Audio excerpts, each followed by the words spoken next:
सिद्धार्थ श्रीवास्तव और आज की इस वाली वीडियो में हम क्लास 10 के चैप्टर नंबर 1 रियल नंबर से कुछ इंपॉर्टेंट क्वेश्चन को करने वाले हैं। लास्ट ईयर मैंने भी क्लास 10 का एग्जाम दिया है, मुझे पता है कि कैसे क्वेश्चन चैप्टर में से आते हैं, तो मैं आपको वो सारे क्वेश्चन की एक बेटर अंडरस्टैंडिंग करवाने वाला हूँ। तो आइए बिना किसी देरी के शुरू करते हैं। सबसे पहले क्वेश्चन हमारे पास है। इस क्वेश्चन में हमें क्या करना है, पहले इसको समझ लेते हैं क्या है। If the HCF of 210 and 55 is expressible in a form of this, then find the value of x। तो 210 और 55 का जो LCM है हम उसको इस फॉर्म में लिख सकते हैं। तो हमको जो x की वैल्यू बतानी है वही हमारा क्वेश्चन है, ठीक है। तो सबसे पहले हमें क्या करना पड़ेगा, इसका और इसका HCF निकालना पड़ेगा। HCF निकालने के लिए हम क्या करेंगे, सिंपल एक बेसिक जो लेम्मा का रूल है, यूक्लिड डिवीजन लेम्मा, उसी को हम फॉलो करते हुए इसका HCF निकालेंगे।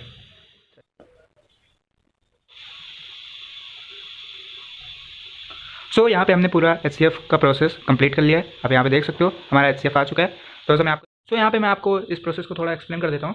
तो सबसे पहले हमने 55 का टेबल पढ़ा, कितनी बार पढ़ा कि 210 या उससे कम है तो 65, फिर उसके बाद 45 यहाँ पे रिमेनिंग, और जो डिवीज़र होता है हम उसको बाद में यहाँ पे लेके आते हैं, फिर उसका डिवीज़न करते हैं, फिर जो बचता है फिर उसको हम यहाँ पे लेके आते हैं। तो ऐसे पूरा डिवीज़न का प्रोसेस चलता है, ठीक है। तो जो लास्ट डिवीज़र होता है वही हमारा क्या होता है, हमारा HCF होता है, ठीक है, वही हमारा HCF होता है। अब क्या कहा गया है कि ये जो HCF है कौन 5, ये किसकी फॉर्म में एक्सप्रेसिबल है, इसकी फॉर्म में। तो हमको 5 को सिंपल इसके इक्वल रख देंगे तो हमारा आंसर आ जाएगा। तो आइए सिंप्लीफाई करते हैं इसको थोड़ा। यहाँ पे लिखेंगे नाउ क्या 210 into 5 plus 55x is equal to 5। ऐसे ही क्वेश्चन आते हैं, इज इक्वल टू 5। नाउ देखो, अब इसको मल्टीप्लाई करके उधर ले जाओ, या फिर इसको इधर हम लेफ्ट हैंड साइड लेके आएंगे तो ये माइनस का हो जाएगा, ऐसे भी कर सकते हो, या फिर मल्टीप्लाई करके आप जैसे मर्जी चाहे वैसे कर सकते हो। 55x is equal to 5 minus में 210 इंटू 5। देखो ये मल्टीप्लाई होकर एक आंसर ही बन जाएगा, एक प्रोडक्ट ही बन जाएगा, ठीक है। फिर जो आएगा वो तो प्लस ही का होगा ना। मान लो इसको मल्टीप्लाई करके कुछ भी आ रहा है, 21 पंचे 105 होता है, ठीक है। तो ये आ जाएगा 1050, तो ये माइनस का उधर हो जाएगा, ठीक है। तो फिर उसके बाद अब देखो ये मल्टीप्लाई कर देंगे हम, और देखो कितना आएगा फिर 55x इज इक्वल टू 10,050 में से, मतलब 1050 में से 5 को माइनस कर देंगे, कितना आएगा 1045, वो भी किसका, माइनस का, क्योंकि यहाँ पे माइनस का नंबर बड़ा है, ठीक है। x की वैल्यू क्या आएगी, देखो यहाँ x मल्टीप्लाई में उधर जाएगा तो डिवाइड में हो जाएगा, ये 55 से डिवाइड हो जाएगा। अब इसको डिवाइड करोगे आप तो ये आपका 19 टाइम्स में चला जाएगा। आप डिवाइड करके खुद देख सकते हो। तो आपकी x की वैल्यू क्या आएगी, -19, ठीक है। तो यहाँ पे हमारी x की वैल्यू आ गई, वही हमारे पास क्वेश्चन में पूछा भी गया था। तो सबसे पहले हमने HCF निकाला 210 का एंड 55 का, फिर उसको हमको एक्सप्रेस करना था इस फॉर्म में, हमने उसको एक्सप्रेस कर दिया। नेक्स्ट क्वेश्चन देखते हैं। नेक्स्ट क्वेश्चन है हमारे पास, express the HCF of 18 and 24 in the form of 18x and 24y। तो इस क्वेश्चन को कैसे करेंगे, ये भी बहुत ईजी है। सबसे पहले आपको 18 एंड 24 का HCF निकाल लेना है, तो निकाल लेते हैं 18 एंड 24।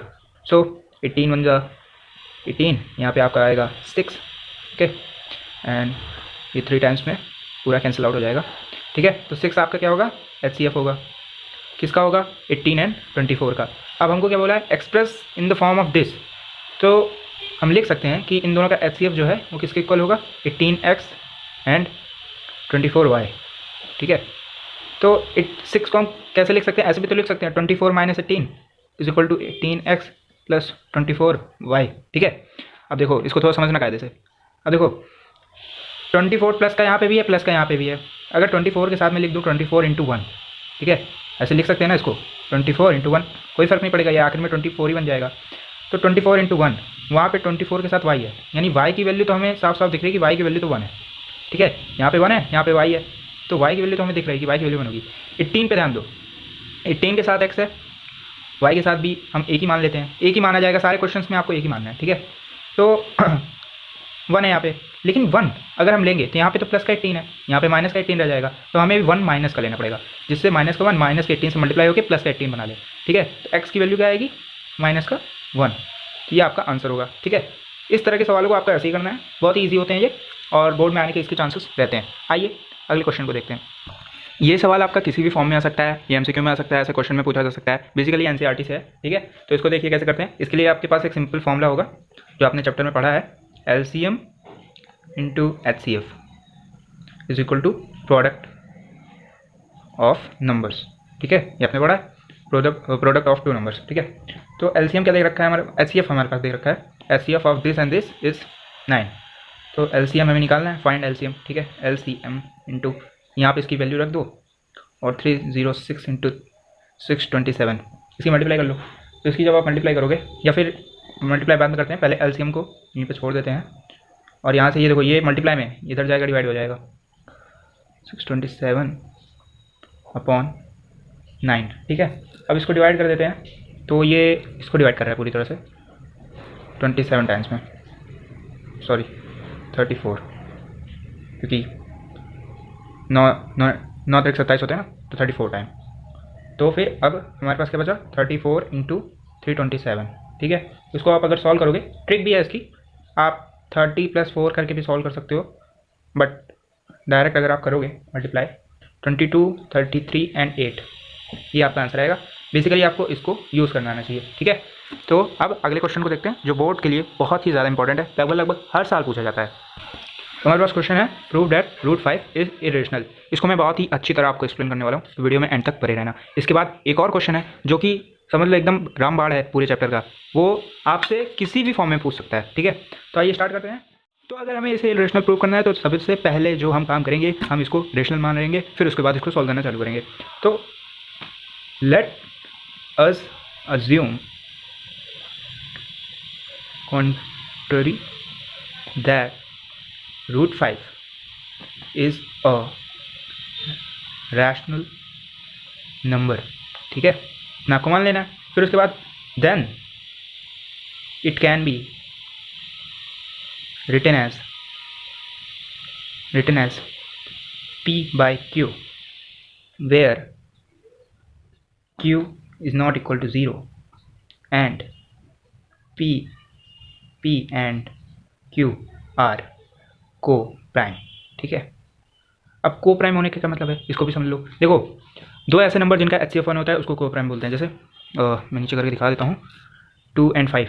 देखो इनका HCF 1 होगा, ये दोनों नंबर सिर्फ और सिर्फ एक से ही डिवाइड होंगे। देखो अगर दो एक ही से डिवाइड होंगे, देखो 1 से 2 भी डिवाइड हो जाएगा, 1 से 5 भी डिवाइड होगा। अगर 2 ले लें तो 2 से 2 तो डिवाइड हो जाएगा, लेकिन 5 नहीं होगा। 5 ले लें तो 5 से 5 डिवाइड हो जाएगा, 2 नहीं होगा, ठीक है। तो ऐसे दो नंबर का जोड़ा जो सिर्फ 1 से डिवाइड हो, हम उसको को प्राइम बोलते हैं। तो अब it can be written in a form of p by q now. तो अब हम यहाँ से स्टार्ट करते हैं। Now √5 is equal to p by q, squaring both side, ये आपने 9th में भी कर रखा है, स्क्वायरिंग बोथ साइड्स। क्या पाएंगे आप, √5 का भी आपने स्क्वायर कर दिया और p by q का भी आपने स्क्वायर कर दिया। अब √5 का स्क्वायर करेंगे तो रूट का जब स्क्वायर होता है तो वही नंबर बाहर चला आता है, तो ये हो जाएगा p² अपॉन q²। इंटरचेंज कर देते हैं। देखिए q² यहाँ भेज दो, 5 को यहाँ ले आओ, तो देखो q² is equal to p² by 5 हो जाएगा। देखो हमने कुछ नहीं किया, अगर ये यहाँ पे जाता तो ये 5q² बन जाता, क्योंकि ये यहाँ पे डिवाइड में है, यहाँ लेके मल्टीप्लाई हो जाएगा। अब ये बन जाए, अब आपके पास क्या बन जाता, अब आपके पास 5q² is equal to p², ये बन जाता। अब यहाँ पे ये मल्टीप्लाई में है 5, यहाँ लाएंगे तो डिवाइड में हो जाएगा, बस यही किया है। अब देखो आप क्या करेंगे, अब p² इज डिविजिबल बाई 5, यानी p² is divisible by 5, hence p is also divisible by 5। देखो यहाँ पे क्या हुआ, p² किससे डिवाइड हो गया, 5 से, तो p भी तो 5 से डिवाइड होगा, ठीक है, सिंपल सी बात है। अब आगे देखते हैं, अब देखते हैं क्या होता है। अब क्या करना है हमें, देखो अब आपको मान लेना है p is equal to 5m for some integer m। आपको कुछ नहीं करना है, बस p को 5m के इक्वल मान लेना है किसी m इंटीजर के लिए, ठीक है, बस आपको इतना करना है। अब क्या कर सकते हो आप, √5 is equal to 5m by p, क्योंकि p को आपने 5m माना है ना, 5m बाई q, ठीक है, p को आपने 5m माना है तो हमने उसकी जगह रख दिया। फिर से स्क्वायरिंग बोथ साइड करेंगे तो आप क्या पाएंगे, √5 का square is equal to 5m upon q का स्क्वायर, ठीक है। अब क्या करेंगे आप, अब देखिए आपका 5 आंसर आ जाएगा और ये हो जाएगा 25m² अपॉन q², ठीक है। फिर इसको इधर भेजो, फिर से इंटरचेंज कर दो, q² is equal to 25m² by 5, तो देखो 5 से ये 5 बार में कैंसिल आउट हो जाएगा, q² is equal to 5m² बचेगा, ठीक है। अब देखो 5m² और यहाँ पे q², 5 को इधर ले आओ, क्या हो जाएगा ये q square upon 5 is equal to m square, ये हो जाएगा। अब देखो q square is divisible by 5, hence q is also divisible by 5, यही बात मैं रिपीट कर रहा हूँ, ठीक है। Q square is divisible by 5, hence q is also divisible by 5। अब यहाँ पे थोड़ा सा सोचो, मैंने आपको स्टार्टिंग में क्या बताया था, मैंने आपको बताया था P एंड Q आर को प्राइम। को प्राइम का मतलब मैंने बताया ऐसे दो नंबर का जोड़ा जो सिर्फ और सिर्फ 1 से डिवाइड होगा। लेकिन यहाँ पे हम क्या देख रहे हैं कि P जो है 5 से डिवाइड हो रहा है और Q भी 5 से डिवाइड हो रहा है, यानी तो ये दोनों तो एक के अलावा भी किसी नंबर से डिवाइड हो रहे हैं, ठीक है, समझो इसे, ये दोनों एक के अलावा किसी नंबर से डिवाइड हो रहे हैं, तो ये को प्राइम नहीं होंगे। यानी कि जो हमने माना था, हमने क्या माना था कि √5 एक रैशनल नंबर है, जो हमने माना वो गलत साबित हो गया, hence it is irrational. Last में जो आपको बात लिखनी है वो आपकी स्क्रीन के ऊपर आ रही है, उसको आप नोट डाउन कर लेंगे। यहाँ पे ये पूरा हमने सॉल्व किया है। इसी तरह आपको √2 आ जाता है, √7 आ जाता है, √11 आ सकता है, सब जगह आपको ऐसे करना है। बस यहाँ पे आपको नंबर्स बदल देना है, अगर √7 कर रहे हो तो 7m कर देना, √2 कर रहे हो तो 2m कर देना, ठीक है। तो ऐसे आपको सॉल्व करना है।